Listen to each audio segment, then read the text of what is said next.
Hi everybody, welcome to J&S Farms. And today I thought I would show you how I make my homemade egg noodles. And this is my grandmother's recipe. This is how she taught me how to make noodles. And they turn out really nice, and I really like them. So anyway, I'm going to show you what you need. You'll need flour and eggs, and then you'll need a fork, a pizza cutter, salt, you'll need some cooking spray, any kind, extra flour with a sifter, parchment paper,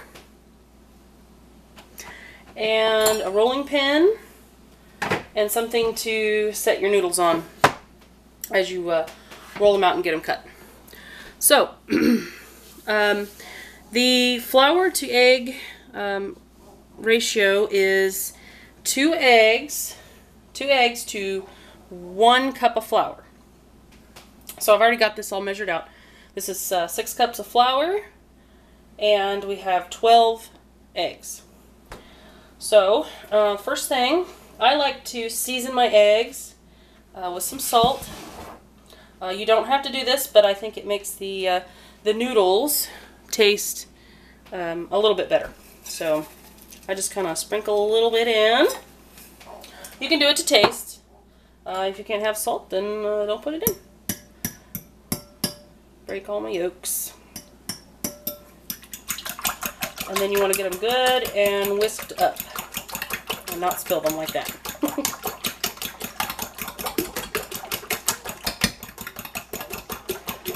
Alright.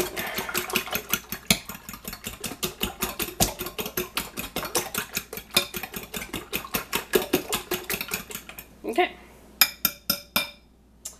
Now, I need to clean up my mess here. Okay. Now, with your flour, you want to take it, and you're going to make a well down in the middle. Okay. Okay. Now, at this point, you want to spray your hands with the cooking oil. This one's almost empty, so. And this is going to keep your hands from getting really, really doughy. If you don't do this, then you will see what I'm talking about. They do still get a little bit doughy, but it's not as bad. Alright, so you're going to take your eggs and you're going to pour them down into your well. Alright. Then you're going to start slowly incorporating your flour into your eggs. So this is the part that gets a little messy. You just slowly start folding it in.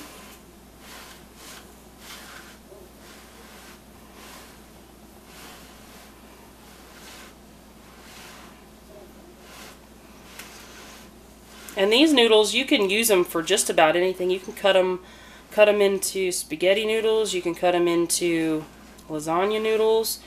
I like, my favorite way to cook them is with some chicken broth, and throw some chicken in there, and they're really good slathered over some mashed potatoes.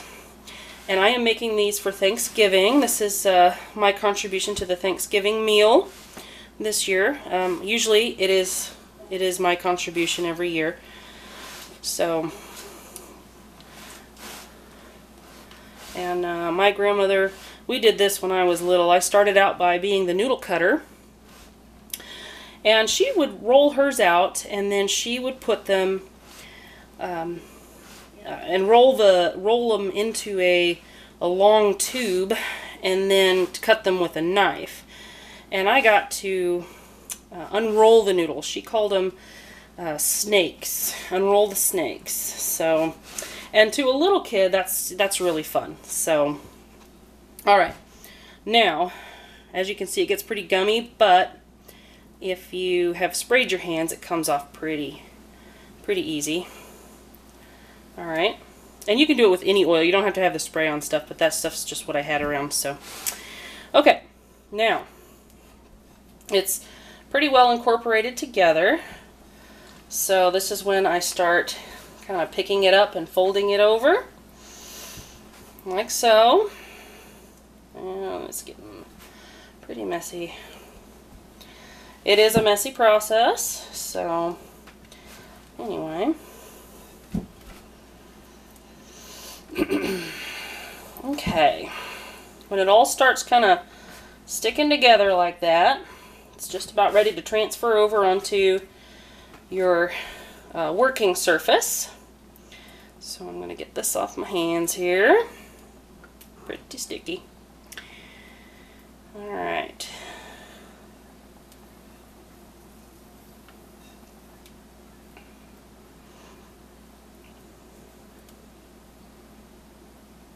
And this is really fun for kids too. They like to get really messy when they're doing this project, so that's pretty sticky. I'm going to go ahead and get my hands kind of floury here. They won't keep sticking to me.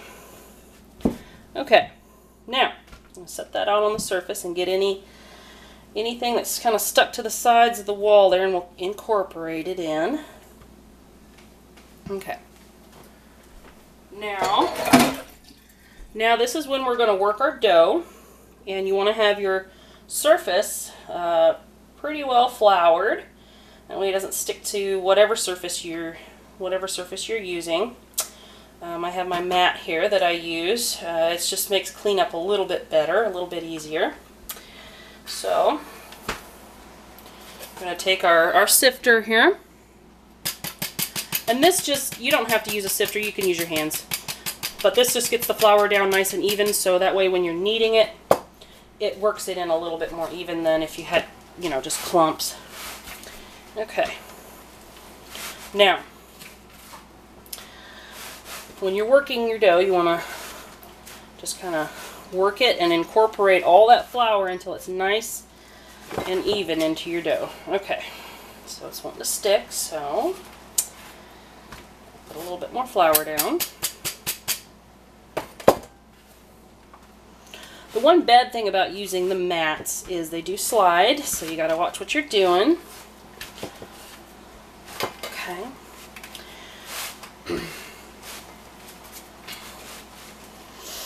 Now it's going to be nice and kind of tacky for a little while, but when you start feeling the dough firm up, it's going to firm up, and that's when you know it's ready to take a rest. Now, when you do the rest, you need to let it set for 10 minutes. Okay? And that 10-minute rest kind of allows the dough to kind of form together and do its thing. And it makes noodles that are not as chewy. The noodles are really a good texture if you let it rest for at least 10 minutes. At least 10 minutes before you do anything with it after you're done kneading it. Alright.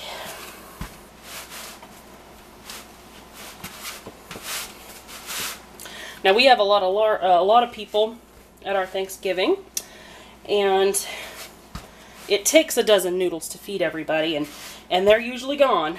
There's usually no leftovers when it comes to the Thanksgiving with these. So, okay, I'm starting to get a lot of resistance here with the dough, so I'm going to start kind of kneading it and there's some folds in here. I want to try and work those together.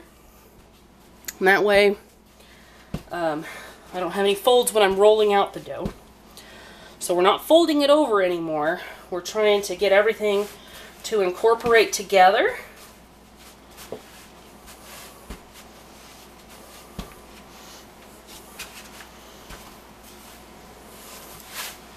And it looks like it's doing it pretty good here. And I'm getting quite a bit of resistance, so you will feel the dough change as you work with it. And that's kind of something hard to explain, but you'll know what I'm talking about when you actually feel it. So anyway, So there we go. We have our nice dough. All right, now we're going to let that set for 10 minutes, and I will be back with you whenever that is ready to go. Okay, now our dough has rested for 10 minutes now, and now I'm going to cut it into sections because my work surface isn't big enough to roll all this out to the thickness that I need it to be. So, let me grab a knife here, and I just cut it into fourths.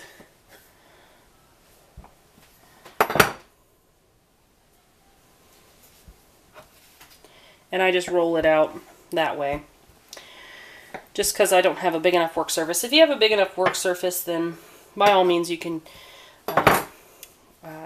certainly do that. Roll it all out at once. It does take a little bit longer though.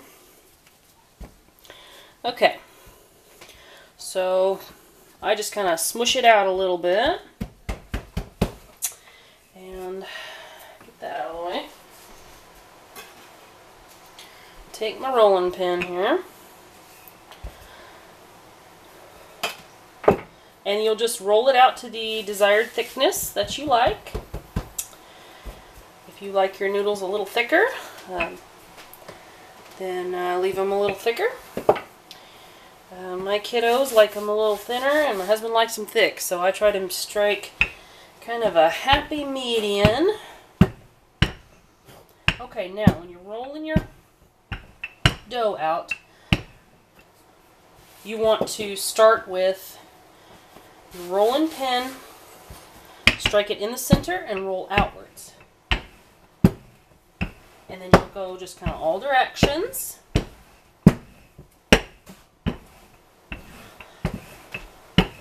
And the reason you want to do it in the middle excuse me, so that way your dough's evenly distributed.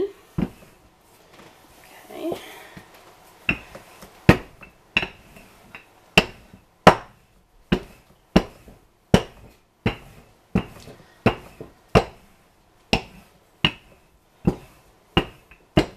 And if you want to, you can make this into any size batch you want. You don't have to use a dozen eggs at a time. That makes several. I do meal plans, so if I'm going to be making stuff that require noodles that I like this kind of noodle in, then I will certainly plan ahead, and I will make as many as I need for that. Okay, so as you can see, it's nice and big now, and this is the thickness that I like it. So you just kind of play around with it and figure out how you like it. Alright, now I'm going to go ahead and show you how I cut and put them to dry. Now I take this pan here. I don't leave them on this pan, but I just put them on this pan for the purpose of until I get all of them made, and then I will lay them all out to dry once I get them all done up here into the actual noodles. Now the drying, you want to let them dry until you can take a noodle and break it in half. Oh, I need the little thing here. Okay.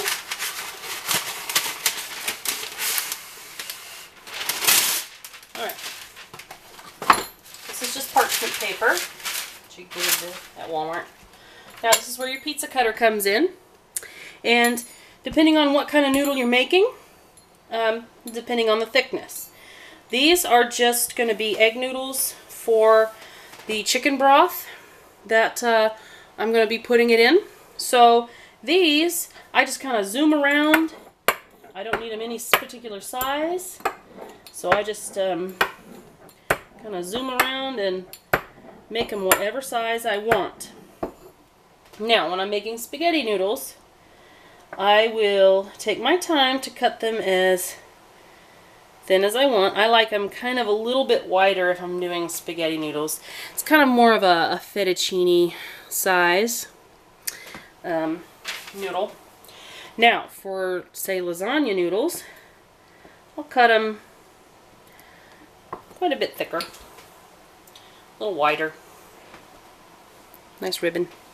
And then I'll cut them all to the same length to the pan that I'm going to be using. So, but with these noodles that we just used for the Thanksgiving meal, most everybody likes them in all different shapes and sizes, so I just kind of cut them up that way.